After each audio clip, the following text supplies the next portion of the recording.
When I was in middle school, I remember drawing comics with bug-eyed characters and having an epic bacon sense of humor. I'm not trying to blame a single cult children's cartoon on this behavior, but it's not true. Yes, I'm talking about Invader Zim. That show went off like an atom bomb for me and other oddball misfit millennials in 2001. At the time, it was very uncool to like, but the weirdos that did like it had an instant connection. The show was overshadowed by other mega hits like SpongeBob SquarePants and The Fairly Odd Parents. Most normal kids I knew absolutely hated Zim. Whether it was too weird or gross or stupid, it was a very aggressive and pretty off-putting show, especially in comparison to what else was on TV at the time. It barely lasted 2 seasons, whereas the aforementioned SpongeBob and Fairly Odd Parents are still ongoing in some form or another as the network continues to milk those properties dry. However, I do think the ripple effect of this one psychotic cartoon could still be felt to this very day. This is Gabagool Tube, and this is how Invader Zim rewired my brain chemistry. To give some background, yes, I am a child of the 90s. I was there for the rise of peak Nickelodeon. It's been very well documented at this point how the 90s were a time of insane creativity bursting out of the television animation scene. In the wake of The Simpsons and Steven Spielberg's anime projects like Tiny Toon Adventures, cable channels were beginning to dabble in their own original content, and in doing so, taking bigger risks on original creator-driven cartoons. Gone were the days of thinly disguised toy commercials of the 80s. Networks like Nickelodeon Cartoon Network create original content they could market to kids and actually fully own, rather than license older properties.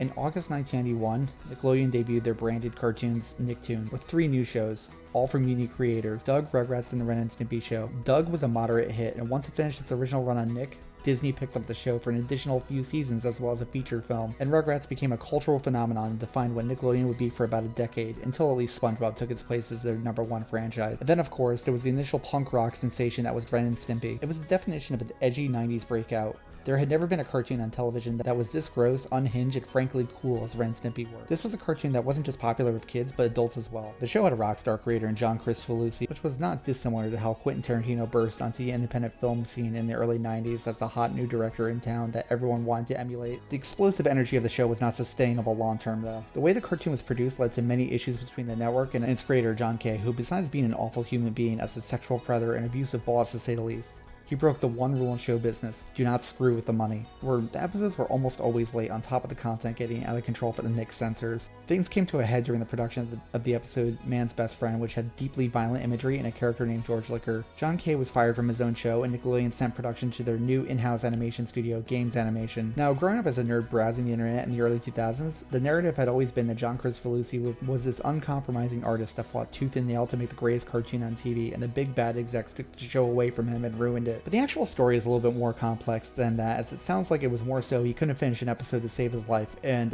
he was a PDF file touting around his underage girlfriend at the studio. Deeply problematic figure. In the end, Games produced some decent episodes for the rest of the show's run, and Ren and Stimpy remained an object of affection for Gen X and millennials. There's no way that Nickelodeon would ever take a risk on another crazy cartoon like this, right? Now they had hits like Rugrats and Hey Arnold, easier to market and sell to families. Ren and Stimpy was a one-time deal for a channel finding its voice. Nope. As the 90s progressed, Nickelodeon seemed like they could not miss. I would say that basically all the Nicktoons produced during this era had, at bare minimum, a respectful run and are fondly remembered. Between Rocko's Modern Life, Ah Real Monsters, Hey Arnold, Kablam, The Angry Beavers, The Wild Thornberrys, Rocket Power, SpongeBob SquarePants, and As Told by Ginger, it felt like the network could not miss. And with that level of success, you gotta take bigger swings, and take a big swing they did. Nick exec, Mary Harrington, discovered an indie comic called Squee, which was a spin-off of another indie comic called Johnny the Homicidal Maniac. What really took her was the way that the kids in Squee were handled. This was a very dark, very adult comic with a creator that had a unique vision, and she identified that as something that could work as another edgier cartoon on the network. The creator, Jonan Vasquez, was contacted to pitch a show to the network. Similar to Matt Groening deciding to not give up the rights to his Life in Hell comics and rather pitch something wholly original in The Simpsons, Vasquez decided to avoid giving up the rights to Squee. He must have also felt that it would be wrong to try and sanitize this very adult comic into a kid's cartoon. He ended up pitching a cartoon about a little green alien trying to take over the world called Invader Zim.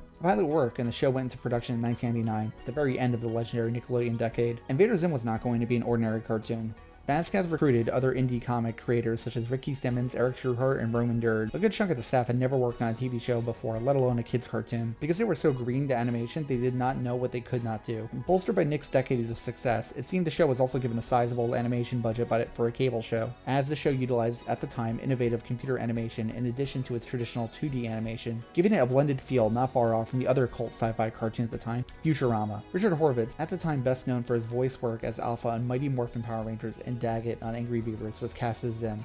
Ricky Simmons, a writer and color artist on the show, was cast as Gur, with Andy Bergman, Melissa Fons, and Squidward Tentacles himself, Roger Bumpus, rounding out the cast as the Membrane family. The pieces were in place for this to be the next big Nicktoon. The hype was real. The show was given a prime debut slot in Nick's big Friday Nicktoon lineup, with Henry and June of Kablam acting as hosts of this block, hyping the show up as the next big thing. And so in March 2001, Invader Zim premiered right after another brand new Nicktoon, The Fairly OddParents, and what I would imagine was a well-rated night for the cable network, so what could possibly go wrong? Zim continued to air its first season throughout 2001, but 6 months later, something pretty big happened. 9/11. An earth-shattering event. Nothing would ever be the same. Suddenly, a children's cartoon about an alien trying to destroy the world did not seem so kid-friendly in a post-9/11 environment. Sure, it was 2001, so we were already near 2 years into the new millennium, but 9/11 was truly when the dream in the 90s was shattered forever. Besides horrific global consequences, this also impacted how execs thought about their television programming. Sure, the deeply disturbing Halloween episode still aired as planned in October 2001, but there was another episode on the schedule that needed to be retooled. The episode in question was Door to Door. In the episode where Zim and Gur go door to door selling chocolate, there was a fantasy sequence where an enslaved Earth is depicted. Images of buildings being destroyed as Zim has completed his mission to take over the Earth are seen. Of course, considering the political climate at the time, this needed to be changed. A new sequence was created involving people being locked up in cages as opposed to showing any real destruction. Still not exactly Kids Network friendly content, but a bit less touchy. Then of course, in 2002, someone at the network screwed up and aired the wrong version of the episode anyway. And yes, I was up on that Friday night watching the new Invader Zim and saw that scene. Didn't think much of it, and only later realized something was off when in reruns only the recut scene would be shown. In some ways, this could have been a piece of lost media if fans of the show weren't obsessively taping any new airings. As the show most likely had a rather high budget and the climate had changed, the show was cancelled in 2002.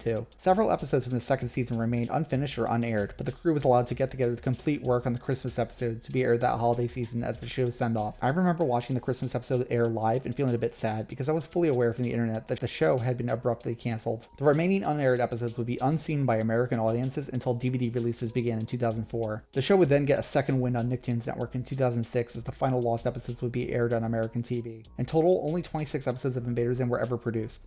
And that would be the end of that story, if this was any other show.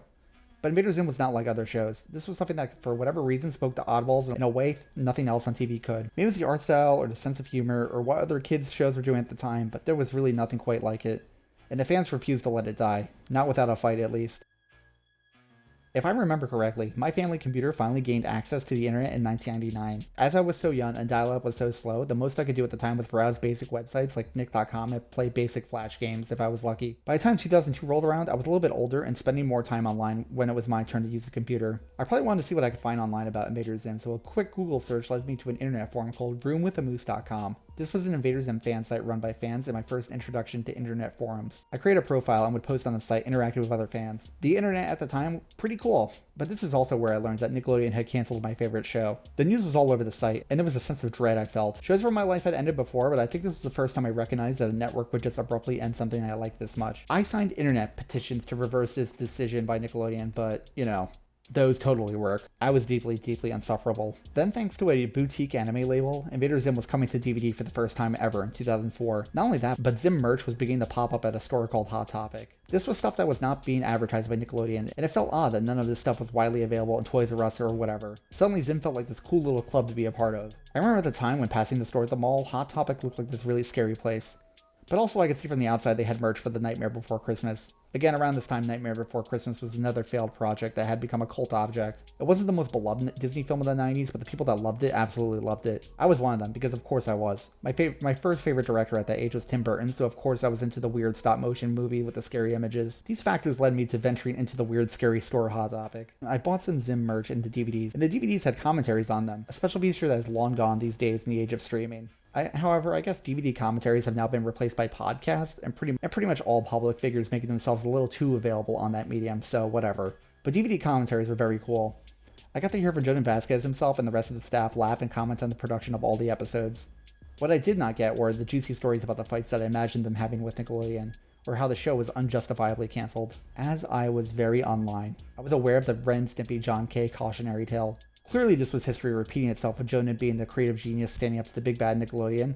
I remember there was some hope core that maybe Nick could bring the show to their sister network, MTV, but I think at the time, MTV was beginning to focus more on early days of reality TV and was less interested in a sci-fi animated comedy. There was also the idea floated by fans by why not Cartoon Network, or even better, their hip new adult animation block, Adult Swim, pick up the show.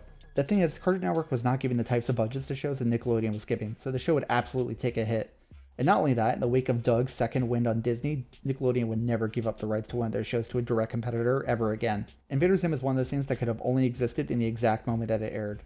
It needed to come together when Nickelodeon was a powerhouse in kids' TV in order to take a risk on something so strange and basically adult. But it also could not exist any later in a post 9/11 world whereas content was really cracked down on. In many ways, it's similar to the miracle that is the film Who Framed Roger Rabbit. That is a movie that was greenlit in the 80s when Disney needed to take chances on more adult-oriented films before the Disney Renaissance in animation began, but it also needed to be at the time when the technology existed to bring that movie to life. But if it was greenlit even a year or two later in the wake of success of films like The Little Mermaid, it would never be allowed to be as wild of a movie as it was, and most likely no way would other studios like Warner Bros. Cooperate with the big bad Walt Disney Company at that point. Zim fits in here where 2 years before or 2 years later it would never exist. So what has happened since? The show was never forgotten. It gained new life as a comic book series produced by Image Comics in the mid-2010s. Not only that, but when Nickelodeon was trying to get some of their glory days nostalgia, they were greenlighting TV movies for their old shows, such as Legends of the Hidden Temple, Hey Arnold, Rocko's Modern Life, and even Invader Zim. The Legends of the Hidden Temple and Hey Arnold TV movies aired on Nickelodeon proper where they were supposed to, but for whatever reason behind the scenes, decisions were made to shelve Rocko and Zim's TV movies. Both were eventually sold to Netflix and dropped on the service in 2019. And guess what? Both of these TV movies rock and feel like proper continuations of both shows. In some ways, I can see why Nickelodeon freaked out, as both tackle ideas the network that is addicted to SpongeBob spin-offs is a little too afraid to deal with at this stage. Invader Zim Enter the Florpus was a treat to see in 2019 as a day one fan of the show. It works as a proper reintroduction and a one-off treat. I get it. At this point, the time that Vasquez would be interested in revisiting Zim has long passed him. And this movie was probably a way for him to show the world that yes, I did it. I got to make one last Invader Zim thing. Happy now? I think Invader Zim has had immeasurable impacts on animation in the years since its cancellation.